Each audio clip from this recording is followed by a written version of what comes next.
What's up, everybody? Apparently our second song is not going to play. There seems to be some issues here. Everybody else is muted. Hello?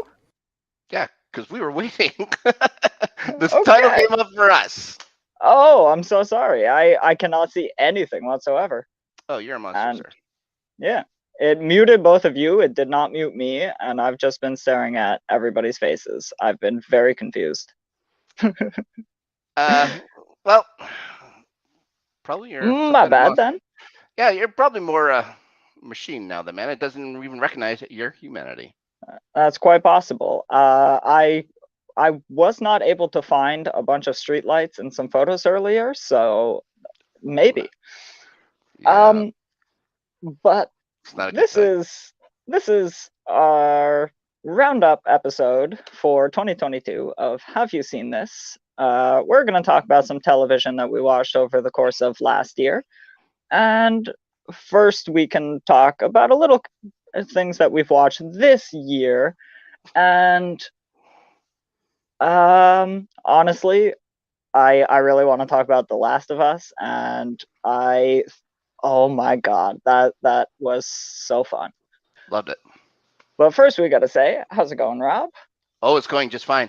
You're looking at the reigning Super Vegas soft tip dart champion for the active dart league. Going to Vegas, baby. Vegas, baby, in May.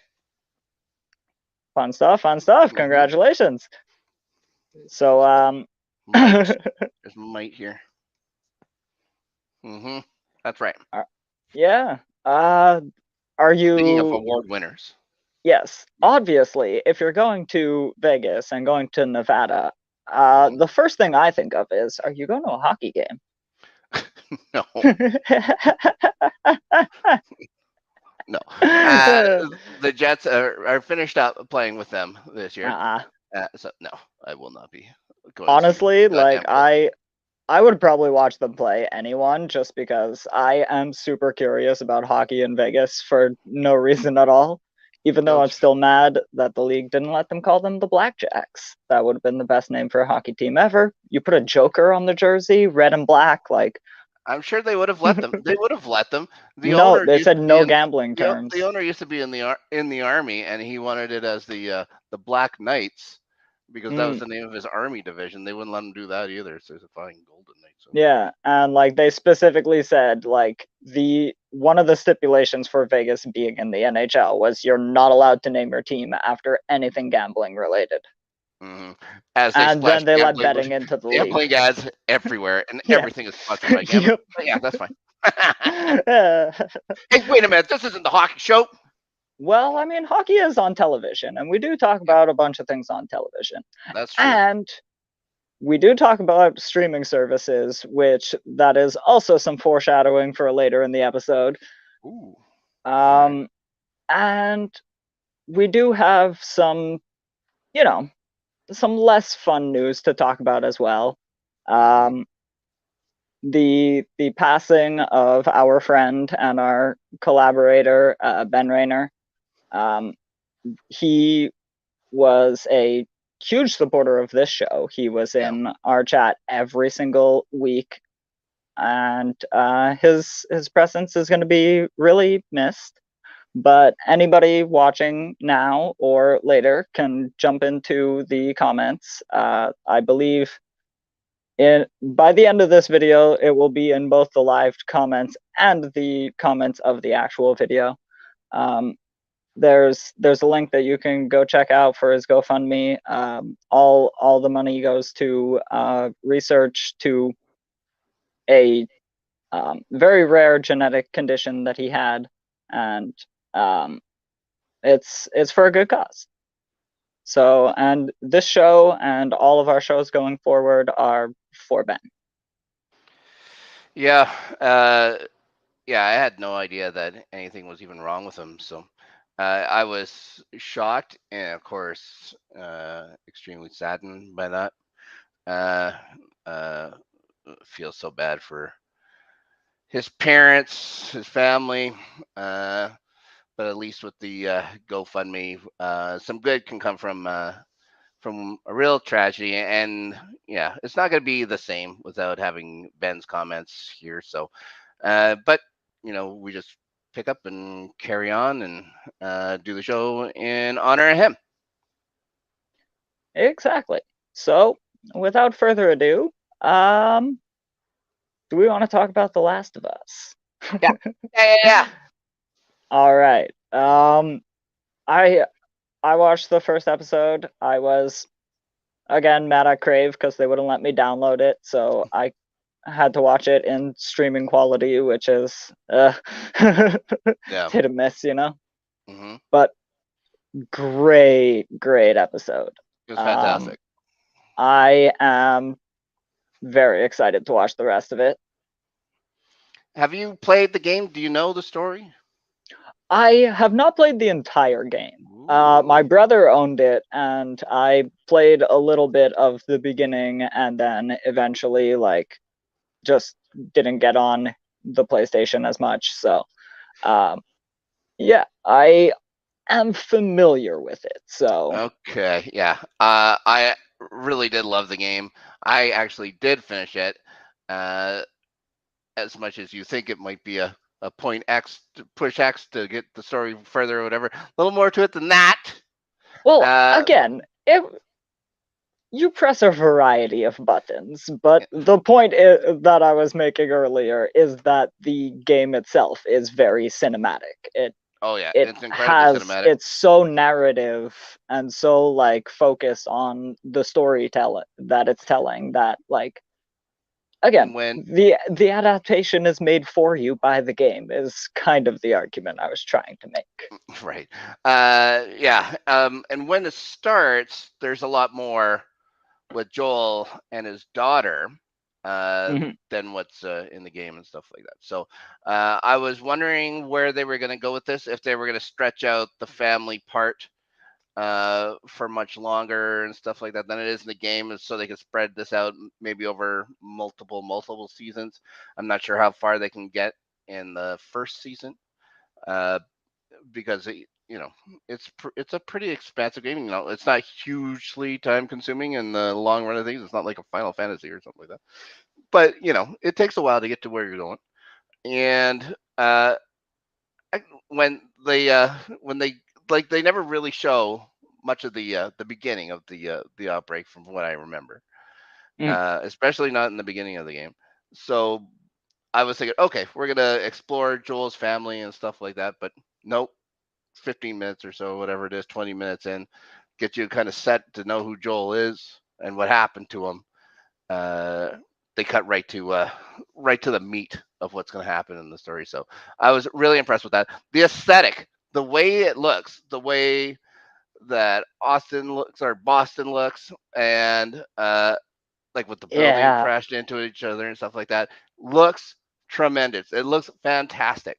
And I thought Pascal, Pedro Pascal was so good as Joel. Anybody who was questioning why him is like, well, that's why, because he can fucking pull it off. That's why. Uh, what did you think? What did you like? This is your first time getting into the story. Did you know anything about it going in? Like, had you read up? Like, you played a little bit of the game, but did you know what was Yeah, happening? like I've played a bit of the game, and I do also know a lot of the story. I mean, tangentially related. Um, Ellie is voiced by Ashley Johnston, who is a member of Critical Role. So, her Unbelievable. she would literally. I mean, she was also an actress on the show. I Oh, okay. believe it's Blind Spot. It I can't remember. It's one of those like procedural shows. But so she would literally miss chunks of time throughout campaigns, and they'd have to work. Wow. How dare you? How That dare you, sir? was excellent. But yeah, she Nope, would have to kick leave the you out. show a bunch, and they had to work in reasons for her to go missing and then come back and then How repeat that process over and over again. how dare she? Hey, How hey. dare she?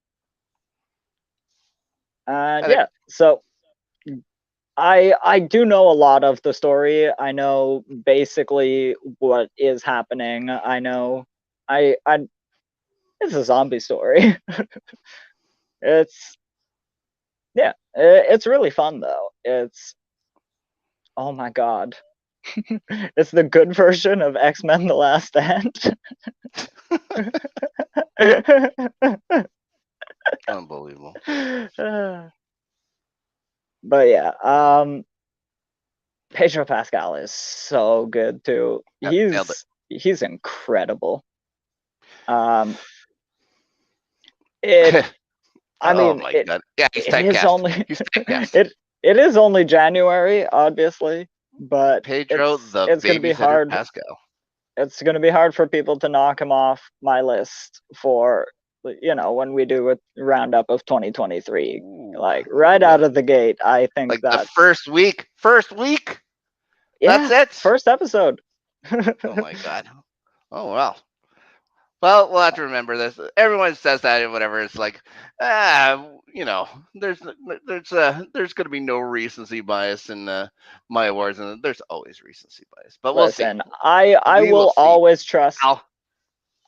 Oh my god. Yeah, Yeah, we can talk about that too. Yeesh. I will always trust Pedro Pascal because from the moment I saw Oberyn Martell on Game of Thrones, because I was worried about what actor was going to have to do that performance, and then in his first episode as that character, I was like, okay, I'm sold. Anything he does, I'm going to enjoy.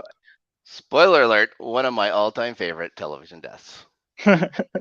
Oh, it is so good too, Oh my and god. that whole battle Oh scene. jeez. I I mean, look what he I is did. I apologize. phenomenal in that entire battle scene. Like, Hmm. I, but that show was wow. I don't want to say how many years ago that show was because that's too many years at this point. Hmm. Well, we Every may have Game of Thrones universe news later. yeah, we will definitely be talking about some of it. Hmm. Um, What else on your mind? we yeah, we also got the Mando trailer. If you want to talk about that, I actually have not had a chance to watch it. I'm 3 episodes into Mando, so Oh right, I forgot. Someone's lagging behind when it comes to Star Wars. Both of you guys are huge Star Wars laggers. There goes to you, pal, back there. I've watched all of Mando now, I'll have you know, and I'm watching Bad Batch. Can you say the same? No, I'm grown up and I don't watch cartoons as much. But I watched Last Jedi Andor, and have you The seen Rise of Andor yet? Skywalker back to Oh, back on Disney Plus because I hadn't watched either of them. people still So watch movies? whenever that happened, Oh boy, that's probably last year. The Last Jedi didn't make any news at all. Everybody seemed to enjoy it across the board. I seem to recall, like, I can't remember what the opinion of the movie was, but everyone had the same opinion. That's what I do remember about The Last Jedi, is I liked it. everyone had the same opinion about Yeah, everyone liked it like me. Yeah, I don't think that got like. it. But he lives So with a cat. we Cat he we doesn't even own. doesn't he live with a Yoda? Oh, maybe. Oh, I was talking about the ghost in the back. Yeah, I was trying to get back to Mando. So, have you seen the? Did you see the trailer at all? You never saw it. No, I didn't get a chance to earlier. Okay, so to say teaser trailer, I wouldn't say it's a teaser trailer. Oh my goodness gracious. What is this? You are a grown man, sir. This is my wife's hat. I love it. Of course it is. He has a wife, he says. Oh, and she's expecting a child, and we're very happy together, he says. And yeah, he just had this Yoda, Grogu hat just lying underneath his chair. It's like, I'm wearing this thing. I'm any chance I get. I hope they talk Mandalorian so I can wear my brand new Grogu thing, and then I can go outside like an adult. Uh, yeah, okay, so they say teaser trailer. Nothing really there's no teasing. It showed scenes. It shows some things that happen. I guess he's going maybe he's going back to Mandalore or something like that, and he Mm. hooks up some other Mandalorians of some ilk or other. And there's what is his name? Everybody's little favorite from the bad movie there, Babu. Was it Babu Freak? Babu Frick, Babu Frick. Yeah, there's a couple of those little dudes going around, and Heckin' Frick, yeah, and what's his name? Who's the little jerk from Jabba's little jerk friend? Is it Size Noodle? No, Salacious Crumb. Salacious Crumb. There's a Salacious Oof. Crumb. You're testing Snice the Noodles. extent of my fucking Star Wars Snice knowledge right Noodles now. is a character, Rob. I just want you to know. Yes, I knew That's it. the like green dance frog lady dancer. Oh, really? Yeah, she has an arc in the Clone Wars actually where she kills Jabba's uncle. Of course she does. She That's does. too good. That's too funny. Size Noodles. That is a great name. I wish I would have had a good name like Size Noodles. I was only handling Snark. Do you have any questions about the Mando trailer, Rob? Okay. I know I said I'd stay in the back, but this is literally what I'm here for. These okay, so he like all those other Mandalorians says, "You're not a Mandalorian anymore. Get the hell out of here!" And right away he's like, "Oh, I'm hanging out with all these guys. No problem." Well, it was specifically the Armorers group. They were they're in season 2 when he meets Bo-Katan. They're like, "Oh, you're part of that cult and stuff that never takes their helmet off." So like he really just got exiled from his one specific group of homies. But then like there's a bunch of the Mandalorians are like scattered to the wind right now. Because after the events of Star Wars Rebels, where the planet gets glassed, essentially, they don't have a home anymore. I think you told me. I think you told me about. No, that this was before. in the Mandalorian show. They talked about how, and you see the capital city, that like bombed out city that you see in the trailer. That's like the capital city where Obi-Wan's girlfriend used to live. Obi-Wan. So I have a question. Yeah. What's up with these Jedi? They're all yeah. Rob, I'll send you. Fucking Darth Maul kills Obi-Wan's girlfriend. What a jerk! Yeah. I guess you should cut him in half. Because he cut someone in half. What I want to know cut someone in half. The least he can do is kill your girlfriend. Because I weirdly know a lot of that Bo-Katan stuff, because there was like a mini Mandalorian episode in an episode of Book of Boba Fett, right? Yeah. There were 2 episodes, like 2 episodes, yeah. And then the end of Book of Boba Fett also has quite a bit of like change for our Mandalorian pal and his Yoda friend. Grogu, so yes. Are they going to put a mini episode of like that battle into Mandalorian, or are they just telling people to watch Book of Boba Fett? I think it's just going to be so. From my understanding, Book of Boba Fett only existed so that Pedro Pascal could go do The Last of Us. So I'm pretty sure that they only had him for 2 episodes. And the rest of the time he's in the helmet, so it doesn't need to be him. Yeah, it isn't. It's usually Clint Eastwood's grandson that's in the armor. Yeah. It's like if Robert Downey Jr.'s helmet's on, Robert Downey Jr. is not on set that day. Bryce Dallas Howard, the episode in season 1 she directed, she talked about how much it sucked that she never got to work with Pedro Pascal. It's like, what are you talking about? He was in the episode. It's like, he was on Broadway at the time, actually. But the guy's busy. Yeah. What did you think? Okay, you're back in the Star Wars fold. What did you think of the Mandalorian trailer? I thought it's a teaser trailer. It really is, because I think it's not showing a lot. I like that we're going back to familiar locations, seeing Carl Urban's character again on Navarro, and like every time we go back there, it looks nicer and nicer. And it's like that place was a shithole in season 1. So it's really cool seeing that evolution. I also love that we're getting more core worlds, it seemed like, in this. There's a couple shots where they're either on Coruscant or more likely Hosnian Prime, which is the capital of the New Republic in the post Jedi era. Okay. It's probably that city planet that you see in the trailer, and it's also the planet that gets blown up by Starkiller Base. So, yeah. I also think I agree with that though. If you're gonna make 90 You agree shows with blowing within... up an entire planet? Oof, Well, you no, heard it I here was gonna say first. You are if they're a gonna put out legitimate 90 monster. shows within the same 4-year span in like the actual world, at least hit the good stuff. Like play the hits. Oh my god. Well, we're still a ways away. We're still like 20 years away from like the Starkiller Base of it all. Right. True, but my People can live again, a like long life. all of the Disney Plus Star Wars shows have taken place in this very narrow period in the Star Wars universe, and they're all between 2 Star Wars movies that we already know a lot about. I would say the best show so far, Andor, did not take place during this time period. Mm-hmm. And also, it is the best one so far. The Bad Batch also does not take place during this time.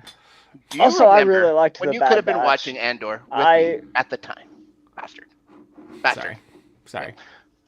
I should go back question. and watch some more Bad Batch. You should, especially now that season 2 started. I got a bunch of episodes I could binge. Mr. Yoda. But I will head out now. But I agree. I think it's really cool. You get to see a lot of progression. I think it's cool that we're seeing Grogu use the Force without having to need a nap. Yeah, now that guy. Yeah, which Alex Damon from Star Wars Explained pointed this out in his trailer reaction. It's cool that guy clearly is just a guy in a rubber suit.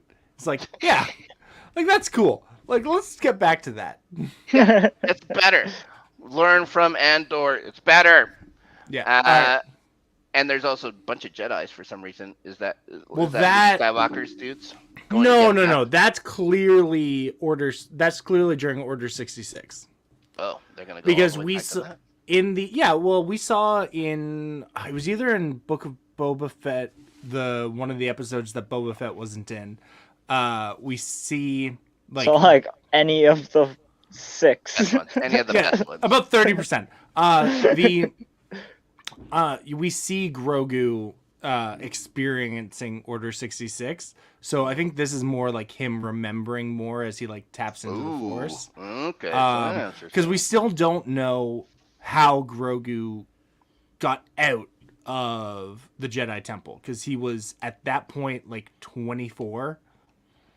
It's a weird fact that Grogu and Anakin are the exact same age. I don't know if that's ever going to be explained why that is, but I think it'd be comically funny and cartoonish at the same time if he like hid under Darth Vader's cape the entire time. There's a big theory that Mace Windu got him out. But I'm like, he got his arms chopped off already, so like he's I don't know what he's doing. But also, that's also just Sam Jackson running around being like, "Hey, I'm not dead. Jedi fall off tall shit all the time." Yeah, the painted guy was cut right in half. Yeah. But he's fine. He lives like a long time. Crab legs or something like that in that movie. But yeah, you may as well stick around here for a second, Dave. I'm gonna take Grogu off though, because this is my wife's hat and it's far too small for me. Oh my goodness. Pretty much the only other news that we got to talk about is that there's a couple of shows that I'm very interested in coming out before our next episode. So Okay. we got the one that we will discuss later as well, which is The Legends of Vox Machina is premiering on Friday, and I'm still mad that they're not premiering these shows on Thursdays. And there's a lot to talk about. Yeah, there's a lot to talk about Does the other show come know. out on Fridays on the internets or whatever? Is that Their whole happened? catchphrase is it Thursday yet? Because Thursday is the day that Critical Role plays.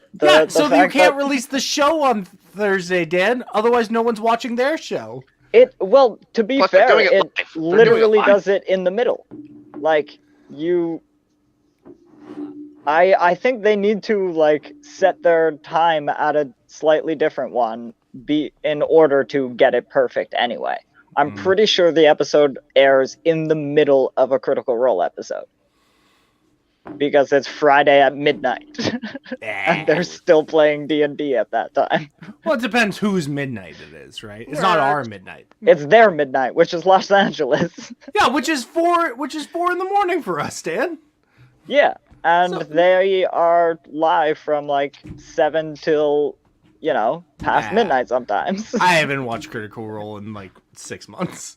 To be fair, they pre-tape it now, and it just airs at that time. But again, you're still running into that error where you're having to watch the episode late anyway, if you were watching them concurrently. So why not just do Thursday at midnight? Or you can get a good night's sleep and watch it in the morning. If I'm way behind, but I usually just download the podcast a week later. Oh my god. And listen to it on audio, because they're all just sitting around rolling dice anyways. It's fascinating. Unless it's a big battle scene where like they break out the maps and the miniatures, like there's nothing to really watch. I thought you said they're gonna break out like actual knives and like they're at each other's throats with knives and stuff. Like this is no, not how you play. That's what they do in their entrance themes. Oh my god. It's intense, Rob. No but kidding. Yeah. Oh my and goodness then we gracious. also got that 90s show though. Because I'm going to be talking about Vox Machina again later, so I don't need to go down that far of a tangent. I'm worried. I'm worried. Me too. That 70s show at the end wasn't great. It was not good. I'm not going to say I'm excited, because the last time I got excited for a sitcom, you fucking cursed us. I was like, oh, it seems like such a great continuation of the first. No, it didn't, Dan. The 90s were the worst. Where the worst? Oh my god. No, I think the worst. Like, I think the worst thing that I did was like, I was like, I trust they know what they're doing. Yeah. Oh my goodness gracious. Yeah, they have to rely heavily on Red and Kitty, and I thought that Red and Kitty were best used sparsely, but and like I think it must be because like when that 70s show came out, it came out in 97. I was in my early 20s, and now it just seems like those kids seem older. And I know that what's her name that's married to Mila Kunis was only like 15 or something like that when that show started, so she was young. But everybody else is much older. But this whole cast just seems young, like very young.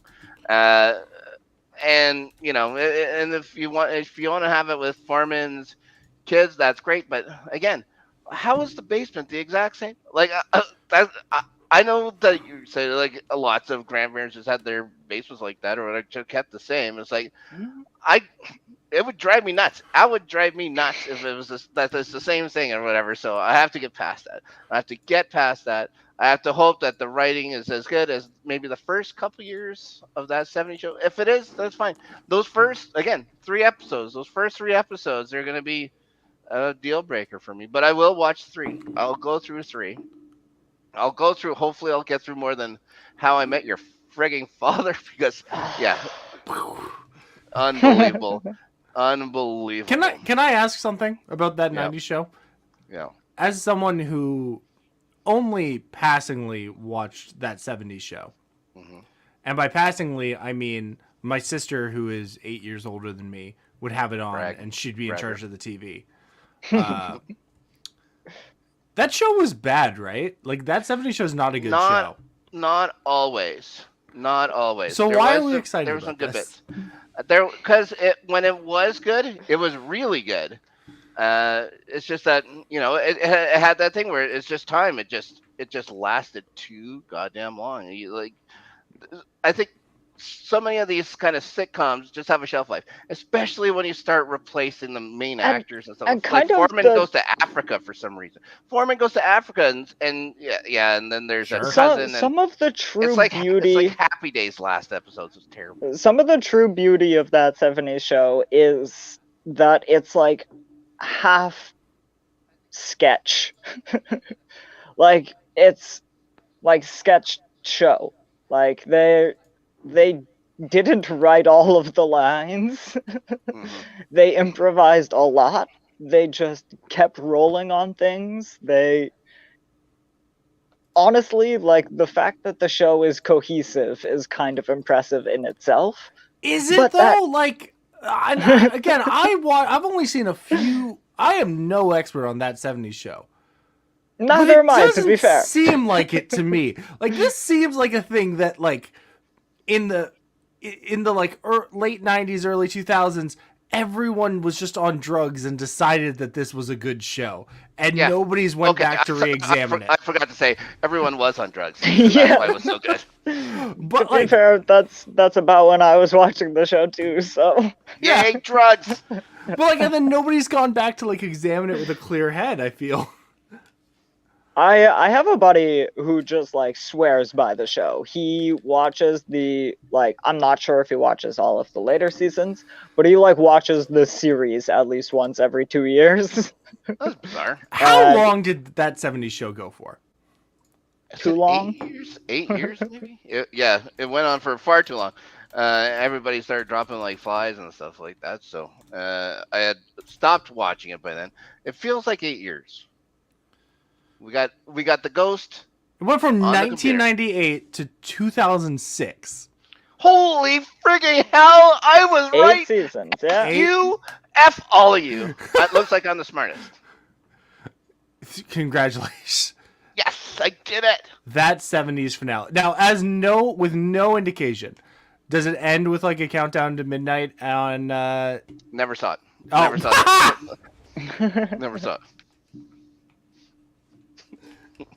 All right. No one kept watching. I think they were just airing it for like the cast and crew and stuff like that. They just kept it on so they could take a look at it. I'm pretty sure I just saw it on a streaming service. I'm gonna go watch just the finale of that '70s show, and I'll get back to you. It was a tax write-off for the studio.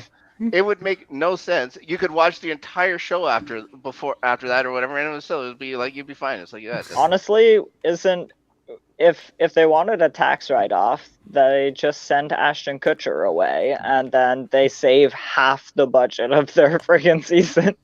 Unbelievable. How dare you? Ah, boy. Working man. Am I wrong? Is he? What's he doing now? Isn't he like Ashton Kutcher? Like I have no idea. Oh, you know what? He invests in people and that's right. He's one of the. He's one of the sharks. Yeah, are you for real? Ashton Kutcher's a shark. He gets businesses rolling, and he's still punking people. Probably, I don't know. I don't know if he does that. Imagine he punks the sharks. What if all of his appearance on Shark Tank has just been? It's just yeah. This has all been one big punk. He doesn't have any of the money. He doesn't have any of the money. All of the companies show up on fail. Punk'd one day with some weird invention or whatever. Then what the hell is this? Dax Shepard. Yeah. He's got punk. All right. So, unlike Ashton Kutcher, let's talk about some good actors. Wow! A shame. That man replaced Charlie Sheen. Yeah, goes for the throat. You went for the throat. 1, not super hard. 2, did a bad job at that. Yeah, well, that's the end of that '70s show. Is the end of 2.5 Men. And people start replacing other people. It's like, oh my god, whatever. Yeah. Yep. All right. Yes. Unless they're intentionally replaced, which we'll get to later. Unbelievable. All right. Awards time. Yeah. Do we want to do Oh, I don't have a good gift for awards. I meant to get one. Oh no. What should we call our oh my god. What should we call our awards? What should we call the have you seen this awards? The Scenes? I was thinking about calling them the Hosers. for the Canadian awards. Show. The Canadian show. So everyone gets a hoser. I don't I feel like the porn awards probably have something similar. Oh my goodness gracious. You're gonna be a father. You will be a father and a cat owner. Off the top of my head, I can't remember what the porn awards are called, but they're not called the Hosers. I'm sorry. There are porn awards? There literally are. Sure. there are Dan, conventions. You need church. You need to see Jesus. Yeah, that's true. So we have 3 categories. Yeah. Yes. Favorites, not best, not best. We're not gonna say no, you're wrong about this. Just what was our favorite shows, our favorite actors and actresses of the year, Mhm. our favorite performances, And if you want. we all picked. Did you guys like rank them 1, 2, 3, or I I did. did. I did a little bit. Like there's a bunch of them that could be replaced, and I wouldn't Yes. care what order they come in on. But I was literally replacing the top 3 shows when we started the stream tonight. I was still going off. I was like, no, not that one. It broke my heart to get rid of one, but it's like, there's no shame in Yeah. 4. all no right, shame in 4. well, if you have a couple of those that you can't get rid of, Well, does anyone have some honorable mentions? Well, We which I could- got category some- are we gonna do first? yeah, I think actor, and then actor, then actress. I would do them together even. Well, We Yeah. go 3, 2, 1. yeah. Let's do ladies first then. okay. Sure. That's actually got, the bottom of my page, so it's right in front of Oh. me. Oh my gosh. All right, Go ahead. What do you got? honorable mentions. I have Jodie Whittaker and Mandeep Gill. Mostly honorable mentions because there was only a couple episodes of Doctor Who, but This year, yeah. yeah. But both of them actually had both had giant moments in an episode. Like, one episode was very much Yaz's episode, and the other one was Jodie's Doctor's episode. And I really appreciated both of their performances, and I'm gonna miss them when they're gone. For me, if we're doing my one, I only picked 3, and then I had one honorable mention. So essentially, I have a top 4. But Karen Fukuhara from The Boys. Ooh, very nice. I think this was an amazing performance. I think she just gets better every season that she's doing it as Kimiko, and she is killing it. I love her so much. I want her in every episode of The Boys. Just How about singing and dancing? There was I a was weird gonna choice, say- but I loved it. I thought it was great. If I loved had remembered the song, she might be on my list, but it actually really- slipped my mind. It really seemed like for like it so fit in the. I know we're just doing honorable mentions, so I promise I'll wrap up in just a sec. It seemed like they went out to a bar or something and did karaoke. And we're like, wait, Karen can sing? All right, we're putting that in season 3. We gotta fill some of these episodes because that happens Maybe. 2 separate times. It's like similar to what's his name from Lord of the Rings. Like that's why he sings in the movie. Mm.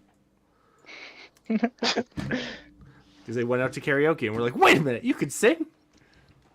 Unbelievable. Anyway, yeah, Karen Fukuhara. Very nice. You got any off the ballot picks? I do. I was going through my head, and when I started writing down the shows that I liked from 2022, just the shows that I liked, not the shows that we all watched and stuff like that, not every show. The shows I liked, I wrote down 26. I wrote down 26 goddamn shows. Woo! So from there, I did 10 actors, 10 actresses, a couple honorable mentions. Britt Lauer from Severance. She was Helly on that show. Yeah. I don't know if you guys ever did watch Severance. Oh, we're gonna literally talk about just Severance. Yeah. I was literally Amazing. just looking at it today, and I was like, I don't have Apple fucking TV. Incredible. Incredible. You Incredible. don't have to. Yeah. Another one. Sadie Sinks Max in the Stranger Things Mhm. season 4. So good. I thought about her. And last one, Fiona Shaw, Marva in Andor. Marva Andor, I guess. Oh, yeah. yes. She was. Harry Potter's aunt. makes good. She makes I didn't even think about her. That's a failing on me, Rob. She was Yeah. so good. Listen, how frigging dare you, sir? Yeah. How dare I? Unbelievable. Yeah. Don't be so hard on yourself. Okay. So How about some? Are we gonna go right to the meat of it? You got a top 3 for actors? I have them all ranked. Yeah, I got a Yeah. top 3. Do we want to go person by person or rank by rank? What do you think, Dave? Why don't we do? Everyone will give their 3s, Yeah, and then everyone just can give so their 2s. if we double up, we only talk about them once. Like, Sure. Are we gonna do like Yeah. top 10 rules where like if somebody says you're number 1, we'll talk about it. We'll talk about them in their highest placement. Yeah, sure. Yeah. Well, yeah, we could just talk about it, or then you could say, or you could just talk about it a little bit and then add it onto yours, so there's more suspense. So you could say, yeah, we already talked about it. Okay, you know what, Rob? I like All that right. more. Yeah. So my number 3, nobody is gonna have her on the list. Mhm. My number 3 is from a streaming service, Okay. but not on television. My number 3 actress of this year was Emily Axford from Dimension 20 fame, another Dungeons and Dragons show. But Yeah. specifically because there's 2 specific characters that she plays in seasons this year. They I'm do sorry. a sci-fi season where she plays a weird android, like basically C-3PO but with missiles and a gun arm. And then this new season that released in December, she plays Little Red Riding Hood but is a werewolf in like a fairy tale land. What a twist! So, yeah. I had to put her on because like these are 2 of my favorite characters that I watch every single week, and Now, they're if I was both to played tell by you- the same person. If I was to tell you she almost made my list, I'd be a liar. I had no Rob, You'd be a Rob. liar. Tell me right now, what streaming service is Dimension 20 on? Ooh, YouTube. You're not wrong. Not technically. incorrect. Yes, I am right. I'm right again, guys. I'm perfect for the whole screen. You know, Dan, I, as the only other person on this panel who can speak about Emily Axford, I agree. I think she does a fantastic job, and I think these last 2 characters have been. She was the person who drew me into D20. I just thought she's one of the best role players out there. I would argue that she is eligible for this list, but I don't know if you can count a live play as a TV show. But fuck it, I don't know. Maybe I'm gonna just put some. This wasn't a TV show. This was Best Actress. Is she acting though? Absolutely. Oh. Well, she's literally playing a teenager right now. Yeah, okay. You know, not the point, but I agree. Like, if she is eligible, and I guess she is, because Dan just said fuck the rules. It's okay. I actually have 2 people in my next one. So. She totally just... Dan, you're the worst. I don't have the hashtag fire Dan in the banners anymore, but I wish I did. Start again. But she is fantastic. She is really great, and I think both of her characters do not ask me what the names of those characters are. I couldn't tell you. C-3PO'd. She's so angry with her missiles. You're not that far off. No, it's pretty close. It's a punny name. Yes. Sundry Sydney. She is very good though. She's fantastic. Anyway, yeah. And I can't wait to see what she does more with this. I think I've seen her. I think I've seen her in things. I just looked up a quick who the hell is Emily Axford thing, and yeah, she looks familiar from something, but I have no idea what. Oh shit! And I guess technically she is a television actress because she has been on True TV. On commercials. That's about it. Nobody knows what True TV is. Yeah, this is insane that you would actually say that in front of us. How dare you, sir? Oh, she was in The Quarry? Huh. All right. So, All right. number 3. Good job, Emily Axford. You're Daniel's bronze medalist. Oh boy. All right. Rob, you want to go next? Oh, we'll go me? Okay, we're gonna go me. I went. Now I don't know if you frigging jerks ever watched this show, but we're gonna go back. We're gonna go way back to I believe it was January or February of 2022. I wasn't when born I started yet. watching this show. What? So, hold on. What? We're gonna go way back. After I watched Squid Game, finally, I decided I would watch another Korean show. And Octopus Game.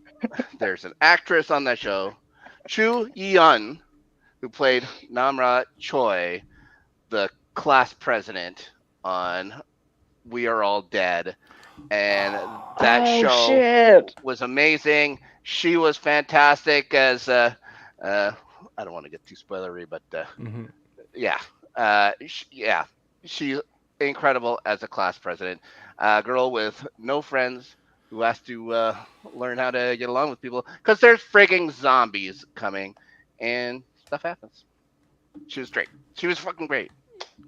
I have been meaning to watch that ever since you brought it up, like right in February, right at the beginning of the year, and I was like, those zombie effects that they use, and considering it's like done for Netflix, was fucking incredible. It looked nuts, and super. I watched the trailer. I was like, this is hype as hell, and then I never watched the series. I don't know what happened.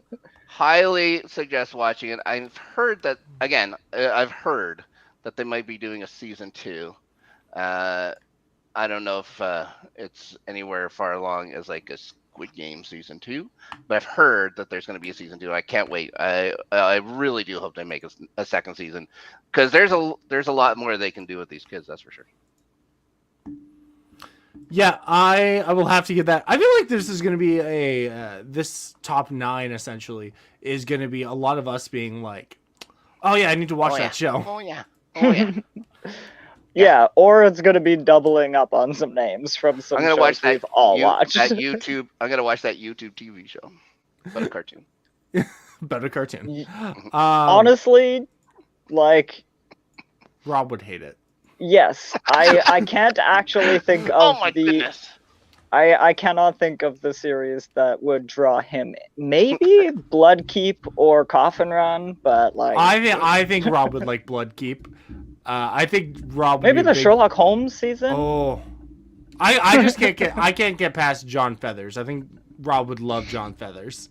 All right, keep me in mind. Yeah, Dave, go. Another one that I think we're gonna get into. Our top 3 at least have all been things. I don't think anyone else here watched The White Lotus. No, want to so no, bad. we had a diatribe a couple weeks ago about how like season 2 just ended. I hear it all over these podcasts. Everyone's talking about The White Lotus, and I'm like, I've never fucking heard of this show. Well, it's because in 2021 it was released, supposed to be a limited series, got 1 Emmys for a limited series, and then they were like, but what if, hear me out, 2 seasons. So Aubrey Plaza is my number 3 from the White. Nice, very nice. I think it's a really great. I love Aubrey Plaza is one of those people who, when she plays 2 type, but also very much against type in the same. It's hard. The White Lotus, I think, is one of those shows that the less you know about it, the better it is. So I'm trying to be vague, but she has a really great character in that show and really gets to flex her acting muscles more than just like April from Parks and Rec or the twins from Legend of Korra. I think she does a fantastic job on that show. And Rob, do you know who wrote The White Lotus? Mike White. Mike White of Survivor, David vs. Goliath. Survivor alum. And do you know who has a reoccurring role in The White Lotus? You? Alec from Survivor, David vs. Goliath. Oh, and shit. Angelina from David vs. Goliath. He's just like, I'm putting like my friend... the rendezvous. No, it legitimately, it's just like, I'm putting my friends in the show. Yeah, we stayed in the jungle, and now you can go stay on a resort for a couple weeks while we do this. Exactly. And hang Yeah. out with Theo James. Yeah. Jennifer Coolidge also amazing in that show. It's a really great. Stifler's mom. I watched. I binged the last season of White Lotus. Yeah. And watched The Menu in a weekend. Really great pairing. There. So check it out. I won't get again. I think it's the less I talk about it, the better, because it's one of those shows. Even though it is an anthology, I feel like just still the less you know. All right. Aubrey Plaza, though, fantastic. Love her. Daniel, All number right. 2. Number 2. Again, I had to cheat. Do you have Did you Olivia watch Cook television and this the year? other one? Did you watch Yes, television? I have Olivia Cook and Emily Carey as Yeah. Alicent Hightower. Because, Dan, you need to pick one. I mean, Rob, make him pick one. Pick one. I don't even know which one's which. I'm just staring Olivia at their Cook's names the written older out. one. Olivia Cook's like the actress we had heard of before. Okay. I guess it would be Olivia Cook then, if I had to pick one. I think But- that's the wrong choice. Oh, Well, these guys see, are gonna fight. I think she seems colder as an adult, and I think like Olivia Cook was given reading that they were not giving to the more childhood version of the character, because she seems to have done the actual reading and knows how mean the character was. I think she But was again- pretty friendly to that gimpy guy. But again, young Alicent is so freaking awesome as well, because I was watching that like sweet child and being like, I can't believe you turn into like the character in the entire Game of Thrones universe that I hate the most. Hot take. Hot take. Alicent Hightower is one of the worst characters in Game of Thrones. More than Joffrey Baratheon. More Okay, than Joffrey is right up there too. Yeah. Like Ramsay Bolton. Ramsay there- Bolton. okay, Ramsay is above both of them just for Yeah, being a sadistic jerk, but Yeah. like You think? Yeah, Ed Sheeran's character. Yeah, you son of a Ed bitch. Sheeran is better than all of those people we've mentioned. Anyway, tell us about why Olivia Cook, sorry. Well, again, like I mostly just like I love the dichotomy of those two characters, because two characters that are one character. Because I really do think that like the older Alicent really does have like more secrets than people understand, especially with the father. Okay, arguably Otto Hightower is worse than Alicent Hightower, but then he doesn't get so many dragons killed. Oh, brother. I mean, arguably this thing is what ends the Targaryen line 300 years away. Like without this frickin' war that they're about to have for no reason, essentially. I'm gonna keep putting the spoiler warning up. It's okay, I'm just gonna make the trailer for season 2. I think the biggest monster in Game of Thrones is Daniel. Actually, no, Sir it's George R.R. Sir- Martin. Sir spoils a lot. Sir spoils a lot. I think the real monster was the friends we made along the way. That's true. You're right. The real monster was Bran. And Ed Sheeran. And Oh. Ed Sheeran was actually the big bad, and nobody killed him, and that's why. No, didn't Daenerys killed him off screen. That's true. All right, and that's why she was good all along. Oh, okay, good. Yes. Okay, someone else is number 2. I'll go. Rob. I'll go.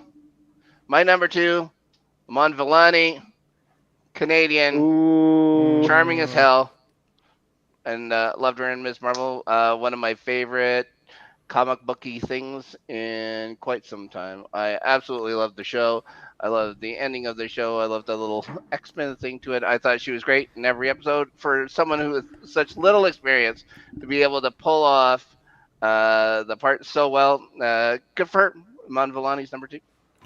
Hey, Rob. Yeah. She's my number 2 too. Oh, Ooh. we're twosy buddies. I think she is an Hey guys, yeah. she's on my list as well, Ah, it says and I only have one slot left. That's fantastic. We can spend a little bit of time on her then. I think she was the best part of a pretty okay show. Oh, all right. I like the beginning and the end of Miss Marvel. And then there's some stuff I don't like in there. But If I remember think right, you were worried about things growing. Like you didn't like big hands and stuff. I wanted that. I wanted her doing big, and so I was, when my wife can attest, when we were sitting on the couch watching the last episode, and she was like, "In big," and I was like, "Oh, she's doing it!" I was like the She Leo said meme. the thing. I I was like, literally said "That's it." she said the thing. Yeah. I think every single episode though she delivered, and it is kind of insane to think about like how young she is, and then how good she was in this show. And I hope that I'm excited to see her this year in the Marvels. I think she's that good. Every episode, I think she displayed like emotional range. A lot of the stunts that were required were also like on her. She was doing a great job. I love the joke about where boyfriend number 2 is like, "Oh, you're an American." She's like, "How do you know I'm not Canadian?" And I was like, because she is Canadian. Right.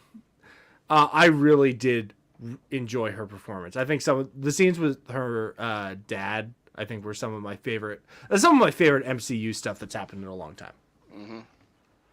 Yeah, and honestly, like the show, while the villains were kind of lackluster, both of them, and I think having both of them in one series was not necessary. I think we could have done Damage Control as its own season, and then like the Jin origin of the powers as its own bit. Having them both kind of closing in the whole time, and then just kind of, resolved in Marvel fashion. With a bad guy with different powers. But, much like Hawkeye, and one of the main reasons I loved both series so much is that, like, it was about family. Like, there's a theme to the entire, like, show that, like, the characters have a theme as much as the show is about, like, Miss Marvel becoming a superhero. And I just found the show had, like, I mean, so much heart. And yes, again, for a person to walk into their first, like, acting role and it to be a Marvel big budget, like, it's not even just that she walked into her first Marvel role. She came in there as a huge Miss Marvel fan. Like she had been reading she read the run or whatever, and in 2015, I think her bio said. So she knew this character inside out. Like she in her head was already Miss Marvel, and it came at some point they were saying about some other girl or whatever, but it came out she was a Tamil or something like that, so she wasn't right for the part. So they uniquely fit for the role, because 100%.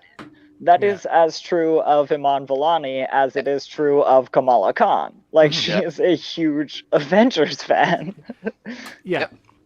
And it's a bad game, but the characterization of Miss Marvel in the Avengers game that just came out a couple years ago, really fantastic, and I think that also probably informed her performance. But she made it her own, and so impressive. I doubt that we will get a season 2. There's no way.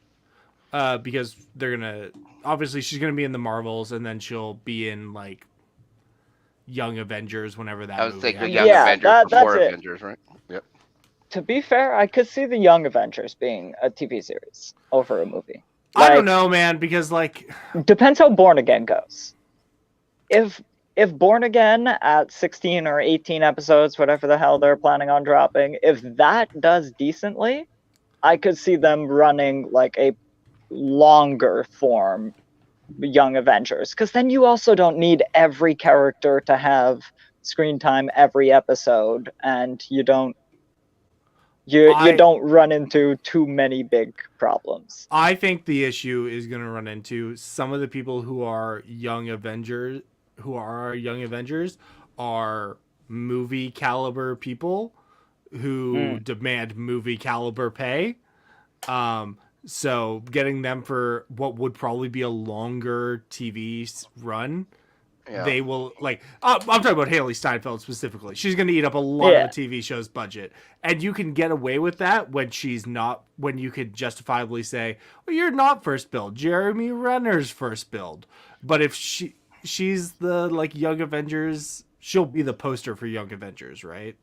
So she's gonna be like demanding. Everyone thinks Hawkeye's the coolest. Yeah. Anyway. Whatever. And that's fair. Scar's here now. Scar's here now. He'll make him the star. They don't have to pay him anything. I think the Scar CGI is also why it would probably be a TV show.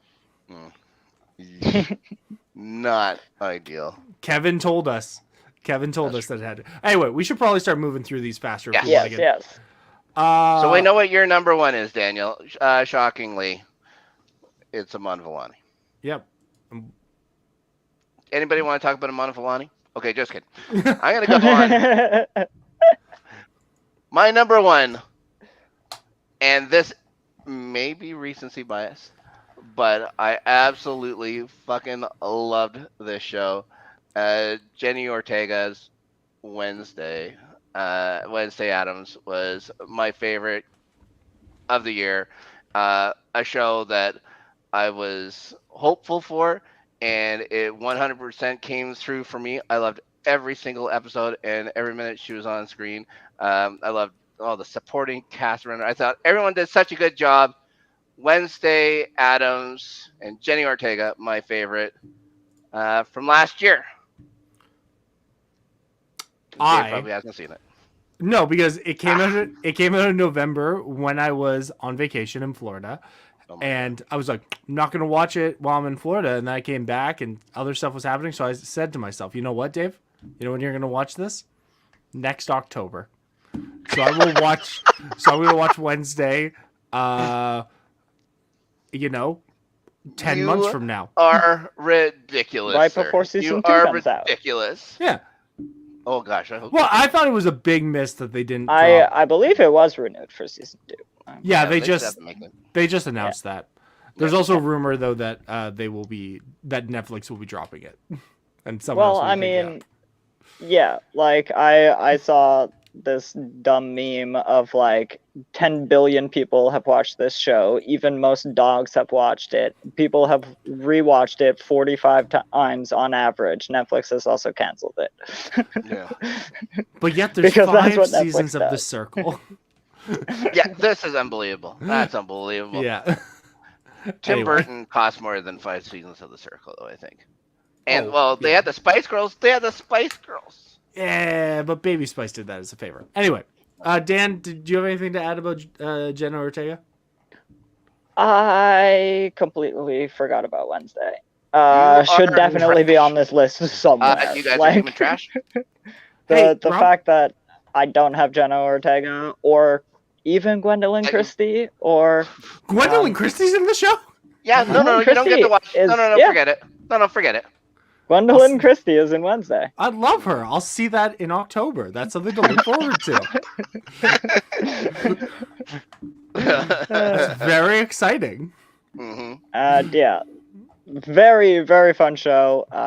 Definitely should have put it somewhere here on this list. How dare you. My bad. Okay. Number one. My number one. I accidentally just scrolled up. Is Rhea Seehorn, Kim Wexler from Better Call Saul. I thought she's someone who consistently delivered season after season after season a real foil to to Bob Odenkirk. I think at no point did either one of them overshadow the other, but they uplifted each other in every scene they were in. Tragically like sad ending with her, even though it was not what I expected. The things this woman goes through in season 6 of Better Call Saul is insane, and I think she does an amazing job of standing toe to toe with even the legacy characters from Breaking Bad, who you're gonna be like, I like them more. It's like, nah, but Kim is fantastic, really the heart of this show. And neither one of you have watched Better Call Saul. Nope. I'm watching it in October. So the thing is, I was on vacation. I'm gonna watch it as soon as I'm done Andor. Better Call Saul came out. I was on vacation. I said, you know what? I'm gonna watch this October. She's fantastic, and someone who I did not give enough appreciation to in the first 5 seasons of Better Call Saul. It ran for 6 years. I have to finish the Andor lore. It actually ran for 7. It ran for 7 years because of the pandemic. Oh, okay. But yeah. Anyway, that is my that's my number one. Nice. Let's move through actors a little bit quicker. Sure. Yes, hopefully. Because I have somewhere to be at 10. Oh, what a bragger! What a friggin' bragger! So, Okay. quick honorable mentions and a foreshadowing for my number 3 pick. I have Carl Urban and Jack Quaid up here. The Boys was so good this season. I thought like they did a lot of fun stuff. Herogasm was ridiculous, and honestly, like I really liked the changes that they made from the comic books of how their use of the V drug was done in this case rather than the other one. Yeah. As we're on the Boys, also quickly, one of my honorable mentions is the OLG lottery guy, who plays the incel husband. I didn't recognize him as the OLG guy until I was talking to Rob one day, and that just made me love that character even more. Live life to the max, guys. Live life. Shout out to that guy.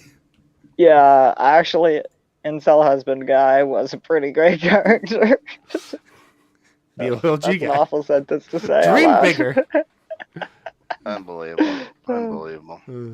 Okay, couple quick honorable mentions for me, because I didn't cover it on the show. I just wanted to make sure that I mentioned Adam Scott and John Turturro from Severance. Adam Scott, my number 3. Oh, so he even gets to go on, and we didn't even talk about it. Who are you, Daniel? I just saw his that catering show he was on 1,000 years ago is coming back. Yeah. Yes. Yeah. It's gonna be awesome. Yeah, I'm excited about that.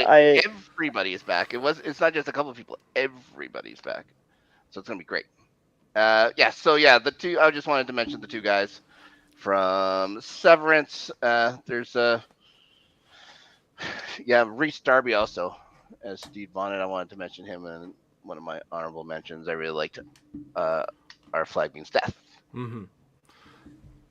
So for my honorable mention, I just got one. Diego Luna I got 2. Diego Luna and Andy Serkis in Andor.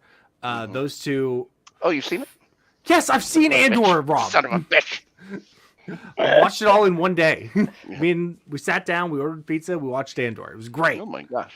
It's fantastic. Diego A lot Luna of pizza. is always he's great, and I think I didn't appreciate him as an actor until this, and he's got an incredible range, especially knowing the end of this character and playing the middle can be challenging, but convincing. And Andy Serkis, look at that guy. Fantastic. I think the fact that he spent most of his career doing mocap and facial capture really gives him like a Jim Carrey-esque ability to like emote with like his cheekbones that you don't see a lot. And he fantastic. I don't know if he'll be back for season 2, but I hope he is.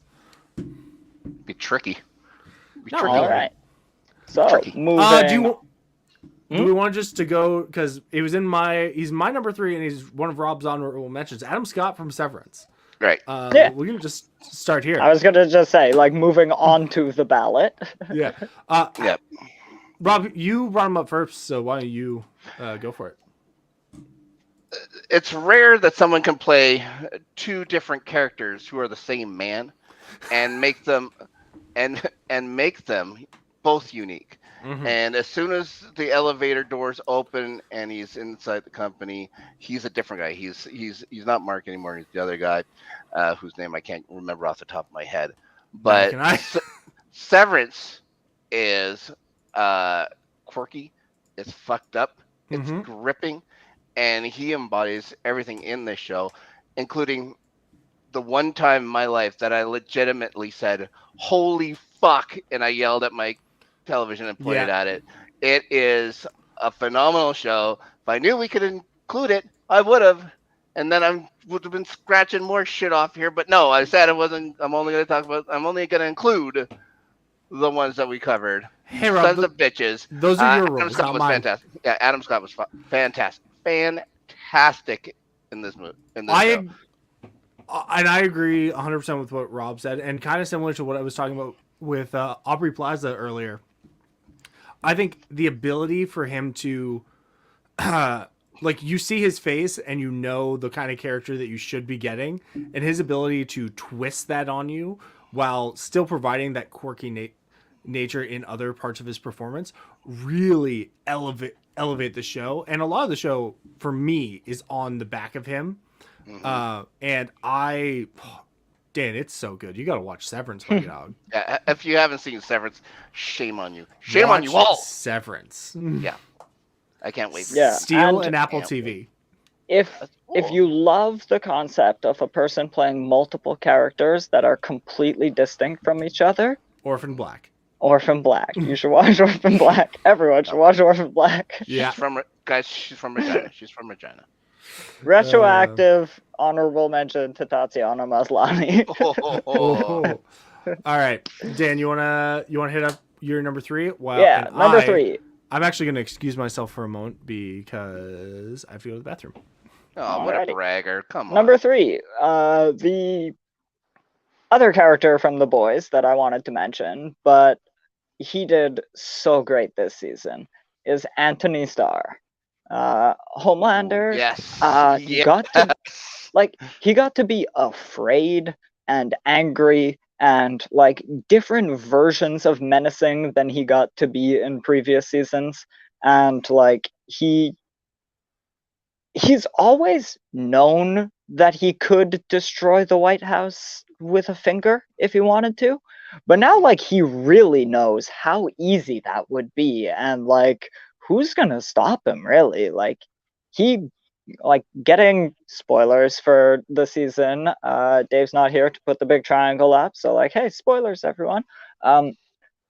When he gets Stan Edgar out of his way, you're just like, oh shit, like he's always been a child and he will continue to be childish, but he's starting to move the pieces on his own and not being the piece being moved. Yeah, and that last scene of him saying, "All right, like, you have an idea what's coming for the next season, for season 4." Yeah, he was again terrific. He was terrific. Like so many good performances in The Boys. It's so much more than just a comic book show or an anti-comic book show that looks at itself as a comic book show. He was, Anthony Starr is terrific as Homelander, and maybe his best performance as Homelander is this season. Fantastic. He did a really great job. All right, so we got your number 3 to go. Okay. And here we have the ghost is back, phasing through the wall.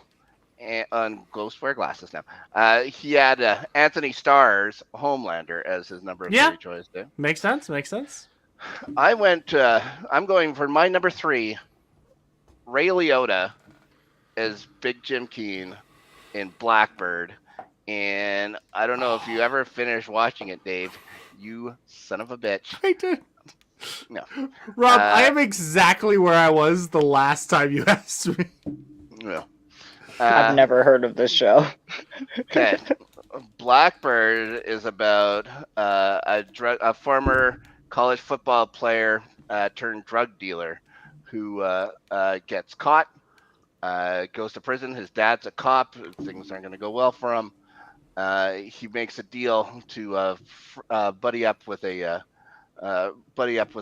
serial killer that hasn't confessed and hasn't said where the bodies are. So he can he could get a deal if the guy tells him where the bodies are, he'll be allowed to walk free. But he had to leave a minimum security prison to go to a maximum security prison, and it's a true story or something like that. So Yeah. it was fantastic. Ray Liotta, maybe his last role, I can't remember. I think so. Yeah, plays his dad, the former cop. Like these two are like tight, and Ray gets a stroke while James is on the inside, and yeah, Ray Liotta was fantastic. Guys, he's not going to be around. There's at least there's no season 2 that possible for Blackbird. It was a limited show. So yeah, I think if that was his last role, then Ray Liotta went out on a high. I highly suggest finish watching fucking Blackbird, Dave. I know. I love Taron Egerton, so I really should. And it's only 6 episodes. Yeah. And also I love the guy from Cobra Kai that plays the serial killer. Paul Walter Hauser. Yes. I loved him. I love him, and really great as Horace. Schmodown alumni, Paul Walter Hauser. That's right. Yeah, that's right. Yeah, playing opposite Kingsman's own Taron Egerton. That's right. Excellent. Yeah. I'll finish that show. You know what, Rob? I'm going to finish it this weekend. And with that, I mean I'm going to restart it because I do not remember. Good. Number 2? Number 2 is Giancarlo Esposito from Better Call Saul. You know, just he had an amazing run on Breaking Bad, and you get to see all kinds of dimensions from him. But then every scene he's in Better Call Saul, he gets scarier while also revealing a new layer of emotionality behind him. Also, like, it's never explicitly stated, but it's very obvious through subtext that Gus Fring is a gay man living in this cartel mafia world and stuff and hiding it. And just like that level of subtext that he brings in his performance is heartbreaking every single time. While also every time he walks into a room, just all the oxygen is sucked out, and all eyes are on him, and everyone waits with bated breath as to what he's going to say. And I don't know, I think that's like a real thing that happened on set, where Giancarlo Esposito's presence just knocked everyone else on their ass. Wow. He's fantastic. I love him in this. Dan, you haven't got there yet, but he's in The Mandalorian. Oh, yes. I was actually just looking up and trying to see, like, what did I see him in? And other than The Boys, I honestly thought you were going to say, I really love him remember. in everything. And also, by the way, he's in everything. He is. And Yes. I really would love I know it's not going to happen. It's just one of those things happening on Twitter right now. But I would actually really love to see him as Professor X. Oh, that would be so cool. Yes. Anyway. I'll take him as either. X or Magneto. I think he's too short. Professor he's too X short would to be Magneto. too awesome. Movie magic.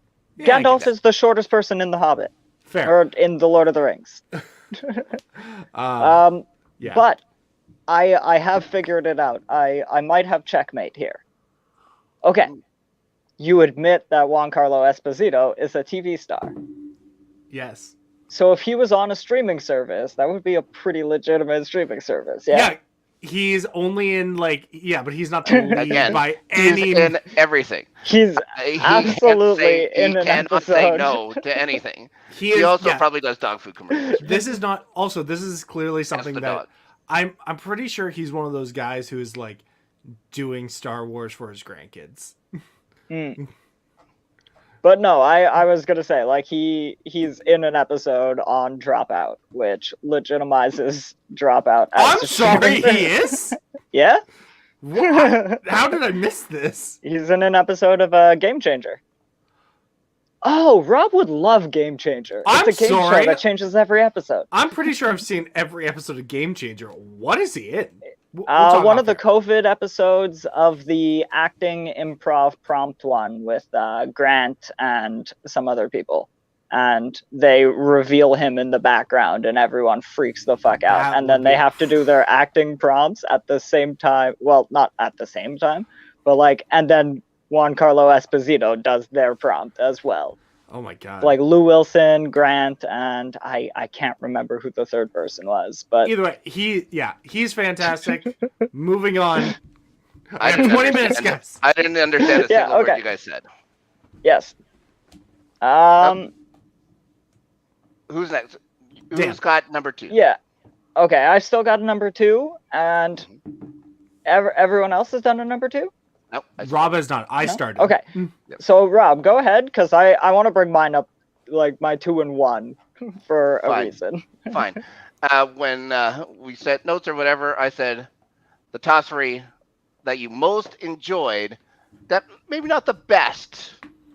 Maybe not the best acting you've ever seen, but some role you really enjoyed. I picked John Cena's Peacemaker. Number 2. I thought about it, but then I remembered I didn't watch the show. I just listened to your guys' recaps. You are 100% more sure. It's a great show. I'm pretty sure. Oh, wait, no, sorry. I'm sorry. I watched the finale being like, I wonder if I'll get what's going on based on their recaps. I got it. Yeah, because we're so smart. Guys, it's another, I don't know if they took a book or took a page out of the boys' kind of book. It was or maybe that new kind of Titans show or whatever, but DC with an edge, but written by James Gunn.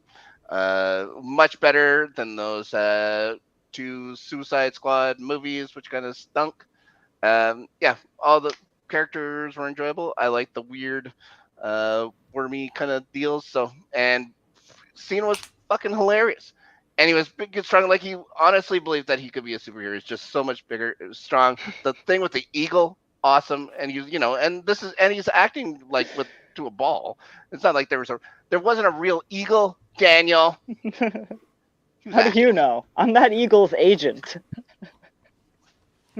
That's why Disney had me locked up, because I work for Warner Brothers. Oh my god. Well, we can't even get into that. Oh my god. All right. Number 2 and number 1 from Daniel. Yeah. My number 2 is, the only reason he's not number 1 is because the brother on the show is so great as well. All right, nailed it. I have Matt Smith number 2, and I have Patty Considine number 1. Patty Considine's my number 1. Whoa! I fucking love both Viserys and frickin' Daemon. They're such, like, a breath of fresh air, but also, like, a sigh of relief. Like, watching the first episode, you're just like, okay, Game of Thrones had, if nothing else, the most phenomenal casting ever. But a lot of people were hesitant on Matt Smith, and a lot of people were hesitant on a lot of the cast in general. And from those 2 guys opening the series at the beginning, you're like, okay, I understand everything I need to know about how Targaryen rule was.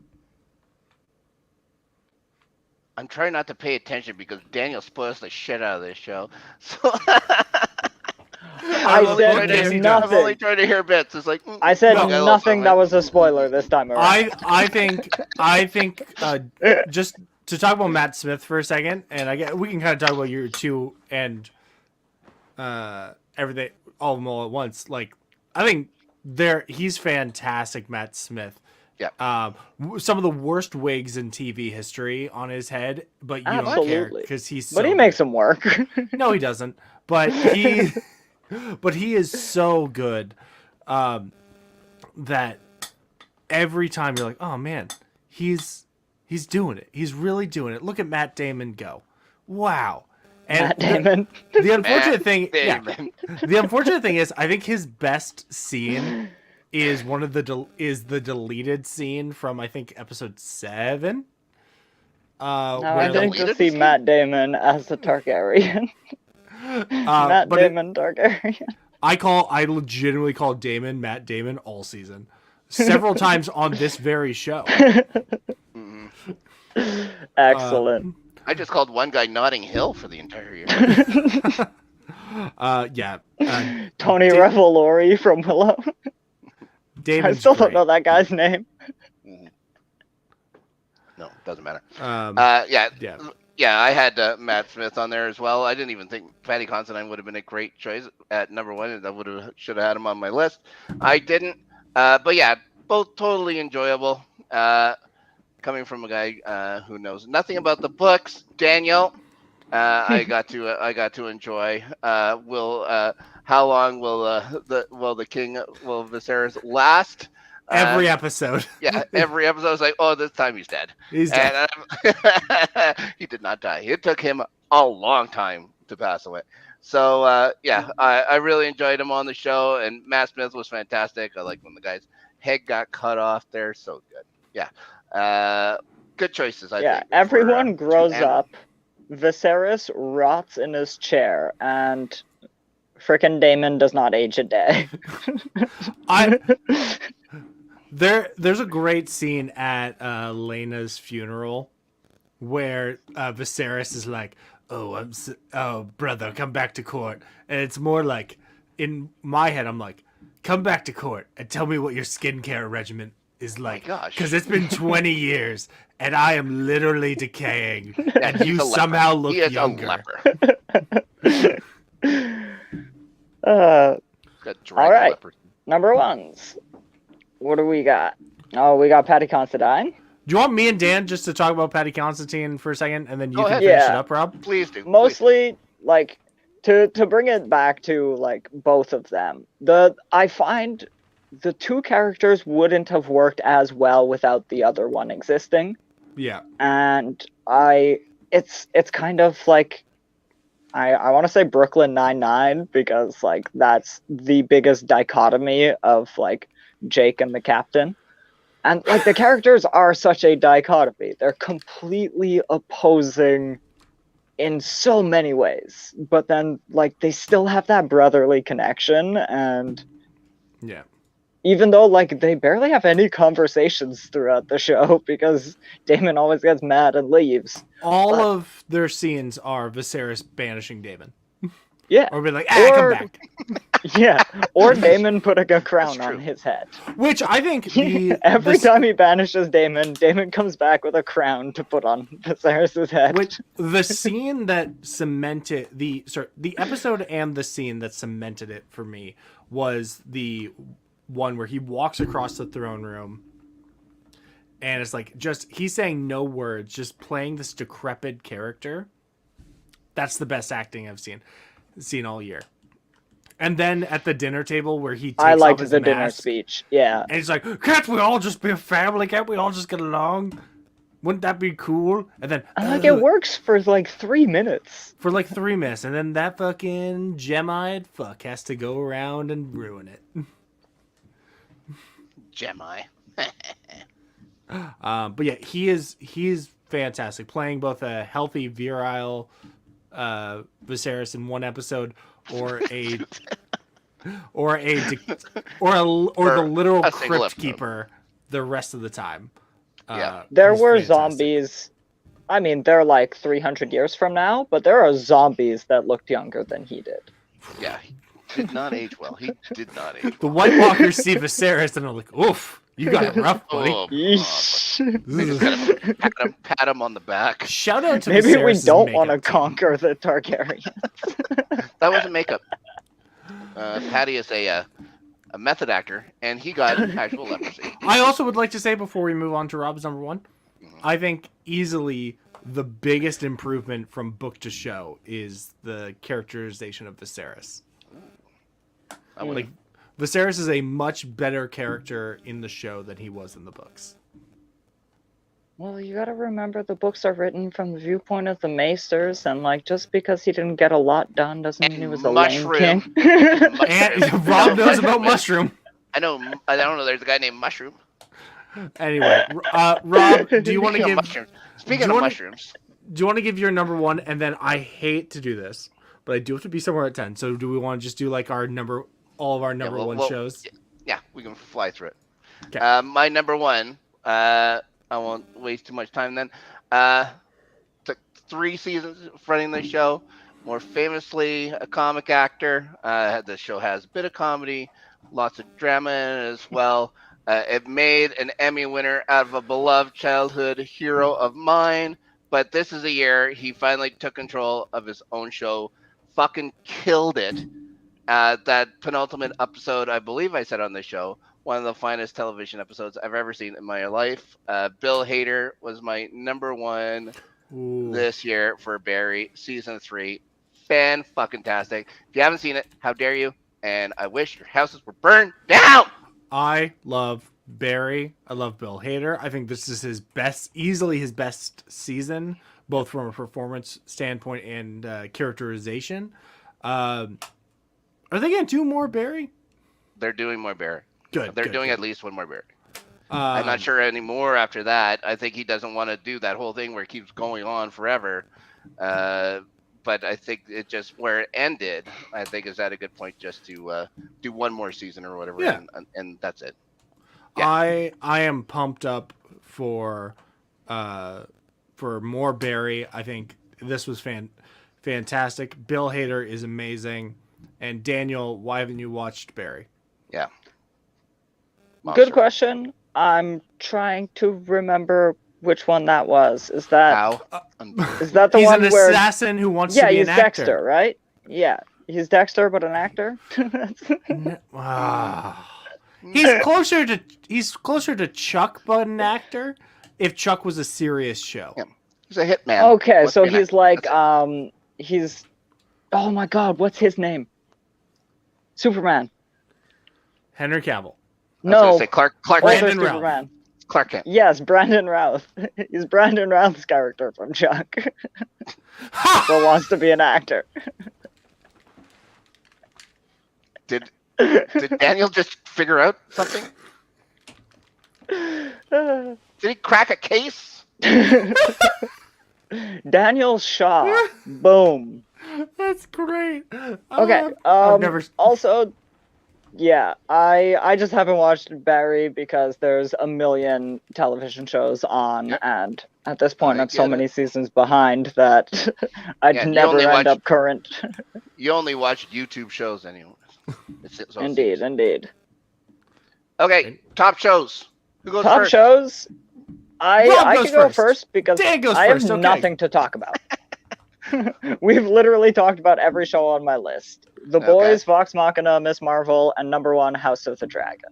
Like, Yeah. there's not much more to say Not about much any of them. surprise. House of the Dragon, number 1 from Daniel Targaryen up there. You want me to go? Yeah, go ahead. Couple quick honorable mentions. The aforementioned Peacemaker. SAS Rogue Heroes, guys, is fucking fantastic.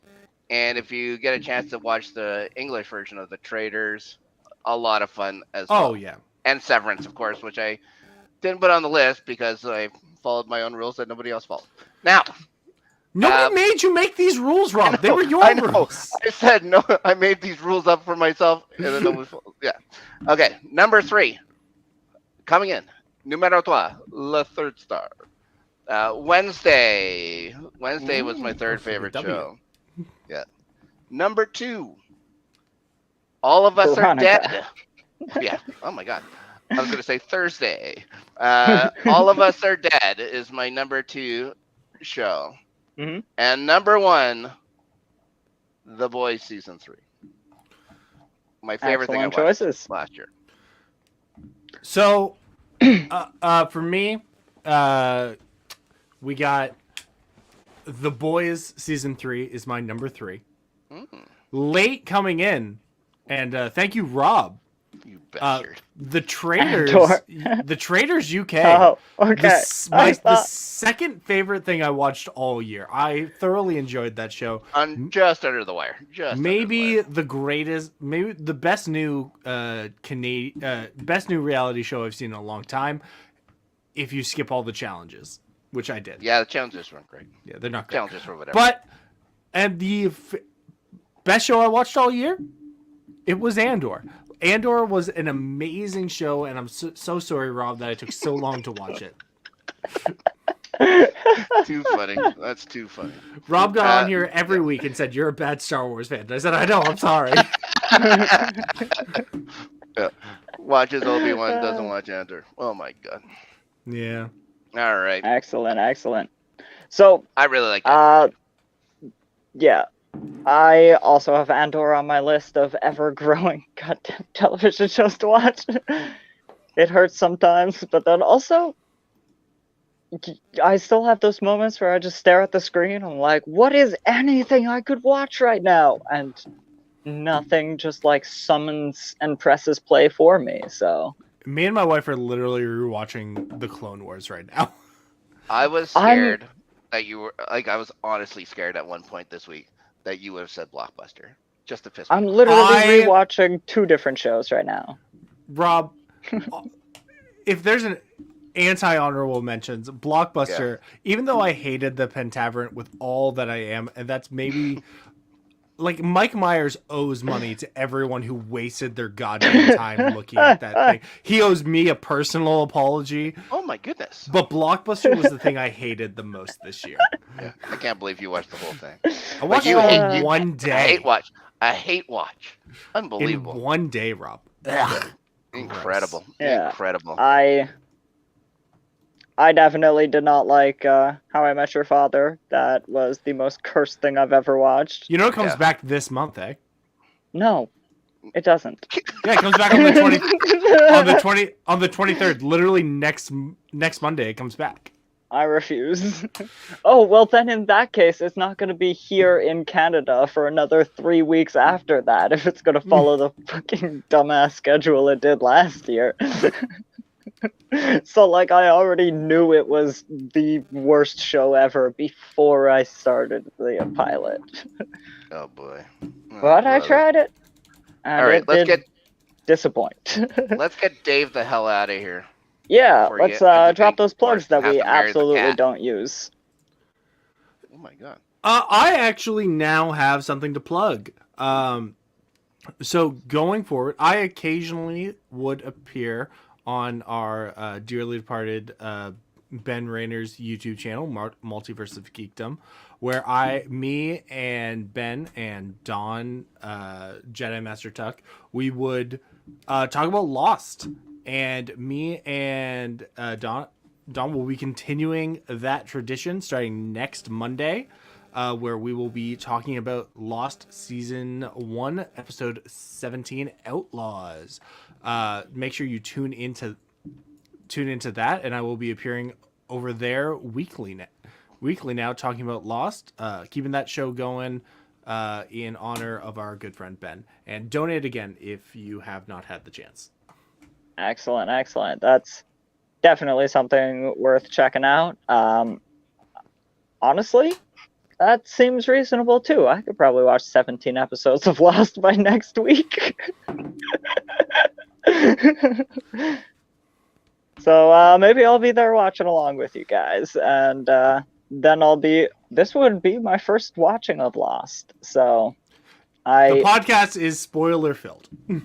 Excellent. So I will watch 17 It's not as episodes much a of Lost watch along. before It's I... a watch along and then discuss how it pertains to the rest of the series. We look at Lost from the perspective of people who have seen the whole show. Right. It's okay. My older brother and my mom watched all of it and they loved it, so I've seen a lot more Lost than I've watched, if that makes sense. No, that makes sense. Yeah. Similar to yeah. me in the '70s show. Yeah, if you grew up with a large family, you see a lot of TV. You don't watch necessarily half of it. So go check out Dave on the Multiverse of Geekdom. We're definitely strong supporters of them, and we want to watch their community grow as much as ours does, honestly. We're kind of the same communities. We just are doing slightly different channel, like slightly different versions. We talk about TV more in the abstract, but I definitely would like to do some more deep dives on television shows, but They we need to make ramble less for too long. TV. Yes, that's true. that too. Back to 3 networks, guys. Maybe Back when to Marvel Happy Days. calms it down a bit with the D Plus series, we'll have more weeks where we're not obligated to watch some things. Oh, boy. But Fair. until then, we will be back, not next week, but the week after that, we will be back, and we'll probably just kind of be previewing a bunch of things that will be throughout the year of 2023. I'll look deep up some dive lists into and find that some funny named 90s shows. show. Yeah. And until then, for myself, for Snark, and for Dave, who is here, not in the back, have a good night, and we'll see you in 2 weeks. I wasn't actually ready. I thought there were more plugs.